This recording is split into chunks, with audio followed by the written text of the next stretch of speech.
Hello, friends. Welcome to episode 6 of the Nope Coach Show. I'm your host, Suzanne Kohlberg, joined today by the fabulous Rebecca, who sent me a message yesterday. I was like, I'd love to be on your show. And I'm like, are you free tomorrow? So today, the topic is wandering lost. So, Rebecca, I'm going to throw you under the bus. What made you reach out? And I know you really well, but let the audience hear some of your brilliance. Okay. For me, this story started 2015 or so. It was like becoming an empty nester. It's like, what do I do with my life now? And it's like, my husband is he works so hard. He's such a workaholic. And it's like, I need to help him, but I don't want to go back to being an admin in a car dealer. Not to say that I didn't enjoy that part of my life, because I did, but I dreamt of something bigger. So that was the breadcrumb into my trail. And it's like, and what I learned was that breadcrumb for me was to learn self-worth and to actually love myself enough to do something for myself. And along the way, I've studied holistic counseling, which led me to find, well, it started with crystals first because I was playing it safe. I've gone, crystal jewelry should be not just put rocks in your bras. It should be like a pretty design piece of jewelry that you can change out all the time. And since then, I didn't really jump on that bandwagon, and I've seen that there's ads on telly that actually do that, and you go, "Oh wow, universe really does cover what you miss." But it was a tip in, and then I looked at crystals, which led to holistic counselling, which led me to doing numerology and astrology, because then I found that they were really the backbones of finding who you are, because you're not just thrown into this world with no direction. You have to wake enough to go looking for it. And my key in was like, oh, I want to help my husband. But my husband's still waiting for me to help, because on this way, I've actually found who I am. So it's like looking for that purpose. So it's been very interesting. And I had it heard described before. It's been like the hummingbird. It's not knowing one true passion, but it's following the breadcrumb trail. And it's getting lit up and excited about each piece that comes along. And on the way, I actually found a lot of who I am. I'm still discovering, because that's going to be a lifelong journey. But it's exciting to see the different things that come into life and the people that it brings when you I open love it. yourself up. I love it so much. And I think so many people listening can relate to that, whether it be like an empty nest time, as your own example, or a time in our lives where there comes a point of transition, or there comes a point, where you're like, okay, I've been doing the thing, like how many of us, the traditional family, you grow up, you go to uni, you get married, you have 2.5 kids. So you've done all the things, and it's kind of like, and now what? And to have the audacity and the stones and the wherewithal to go, no, I'm not just going to go back and get, an unfulfilling job, whether it be admin or whatever. And I'm not downplaying any of those vocations. Like, anyone listening, if you're doing something and it fulfills you, more power to you. But if you're doing whatever it is and feeling empty inside and feeling like that wanderlust or that like what if or if only seed, how can you cultivate that? I'm not saying go quit your job and No. and have at it, but as you said, follow the breadcrumbs and notice that this thing leads to this thing, leads to this thing. Because imagine how many people in your situation would have ignored the call of the crystals, gone back to a job, felt unfulfilled, and then had in the back of their mind, oh, imagine what could have happened with the crystals. It's so much more scarier to follow that initial nudge. And then I love how you said, I did that led to this, that led to this, that led to this, instead of, oh, well, that didn't work and I'm an immense failure. It's kind of like, but it opened up and this was the next step and this was the next step. I even joined, I don't think you know this one, what is it called? A lapidary, whatever it is, society that actually polish up stones.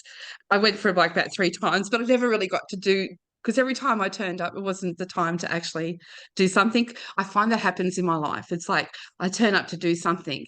And I'd had a session with someone recently, and they're like, are you meant to follow other people? And I've gone, no, because I know for a fact that my um, North Node sits in Aries. And for those who don't know astrology, the nodes they're not a planet, They're just points that intersect in your chart that come from the moon.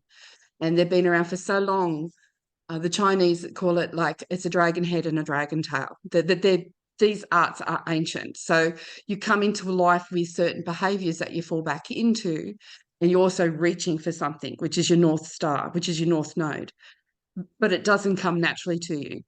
And also, they're not things that you have to do, but they're things that make your life better and they give you understanding of who you are. So I know that I'm not meant to do what other people do. And when I try to copy other people do, it just fails. So it's like it's having that passion, no, not necessarily even passion, but it's having that courage to step out and just be a little bit different. So you have all these different pinpoints that you can follow. And I know that things don't work for me when I rely on other people because that's my South Node. That's the stuff that I've come in with. I'm codependent. I sit back and I push other people forward. Although there's probably people in my life that say that I don't do that, but I really do. So it's like, I always default to their decisions or what's best for things in the family or what's best for my mate or what's best for, instead of saying what's best for me. And that's quite a hard step to do. So then I have done an archetype course and as Suzanne knows, because we work together, but Suzanne's my mentor. So it's like, and then I've looked into these archetypes and I've looked to how I can better myself. So the first wheel I cast with that was to find courage. And then after that was how do I find self-worth? And I found since I've done that wheel, which I've only just finished, my voice is coming better. And I'm sinking back into that person as I was as a teenager who really didn't give a shit.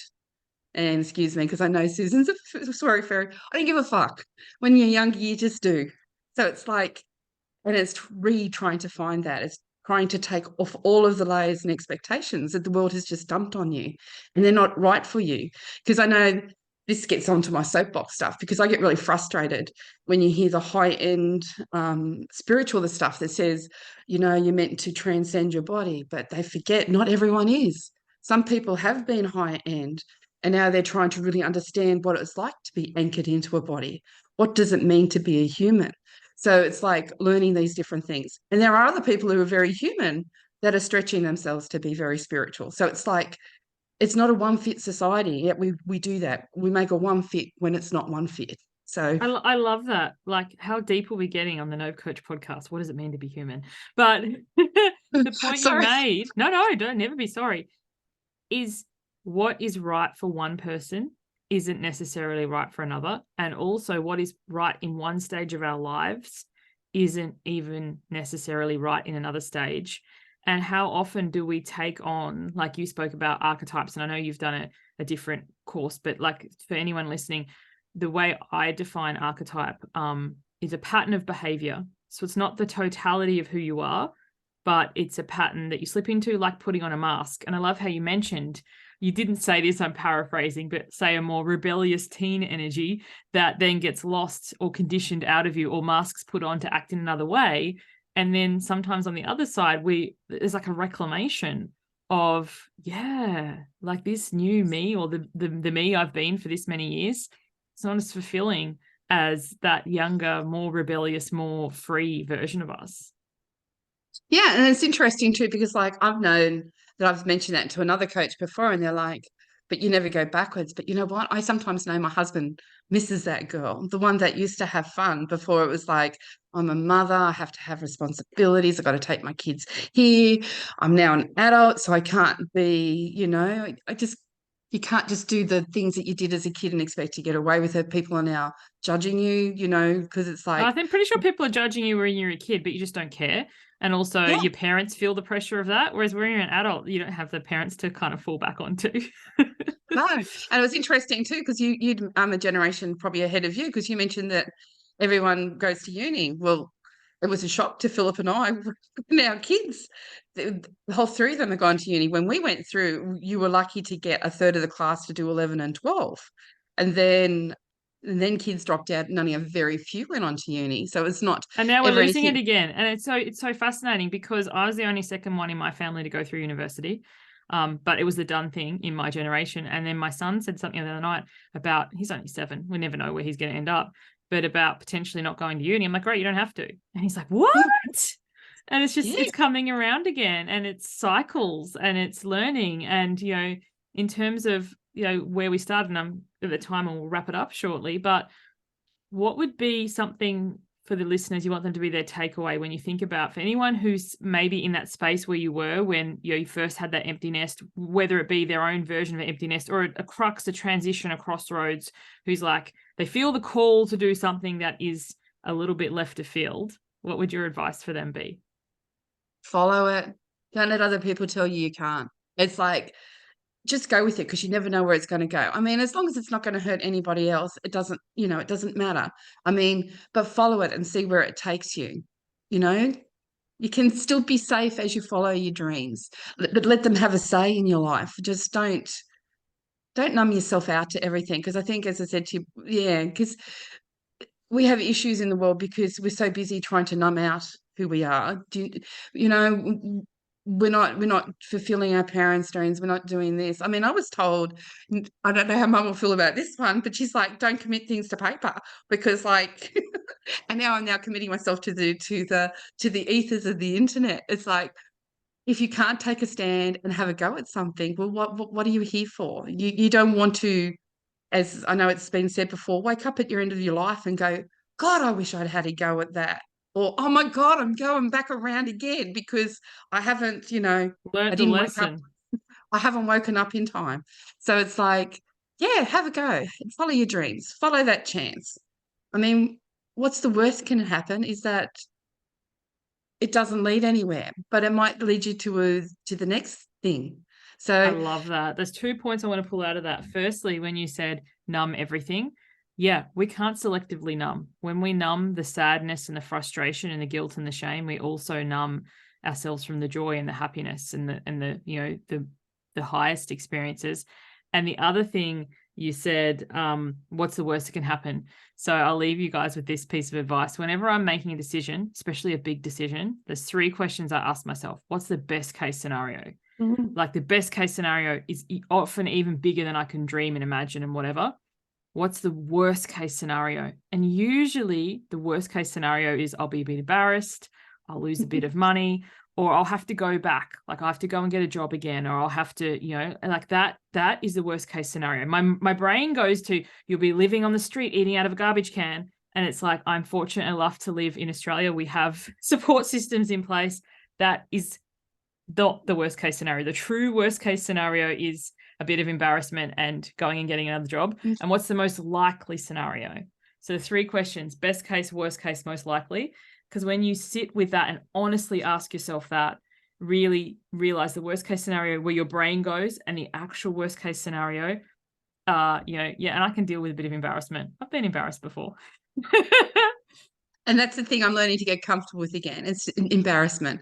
So it's like, but yeah, as I said, and like, my family have always looked at worst case scenarios. I mean, my brother is a master builder, and people will actually go to him to find out what's wrong with his plans. It's part of our building. But as you said, you've got to look at what could actually happen if you did try. But if you don't look back at your Facebook memories, if you look at Facebook memories or whatever, you know, or old photos or something from 5 years ago or 10 years ago, and have some form of secondhand embarrassment, you're not living. Because sometimes I look at my Facebook memories and I'm like, oh, what was that? And then I'm like, if I wasn't truly living. So thank you so much for joining us, Rebecca. If anyone wants to get in contact with you, how can they find you? I'm called The Lovable Self because I'm all about finding self-worth and self-love. I believe numerology and astrology are combined together and work together. But reach out to me by email. My email is Rebecca, REBECCA, at thelovableself.com.au. And okay, this is going to be real basic, but you know, for where my brain goes, lovable self in the email, has it got an E after it, or is it LOVA? You know what? I'm going to have to LOVABLESELF at .com.au. Perfect. Oh, .com. Do not add the AU. Sorry. Yeah. That is my other email. So say it again from the top. The email is Rebecca at thelovableself.com. .com. Yes. Perfect. I love it. Thank you so much for joining me. Thank you, everybody, for listening. We'll see you on the next one. Bye for now.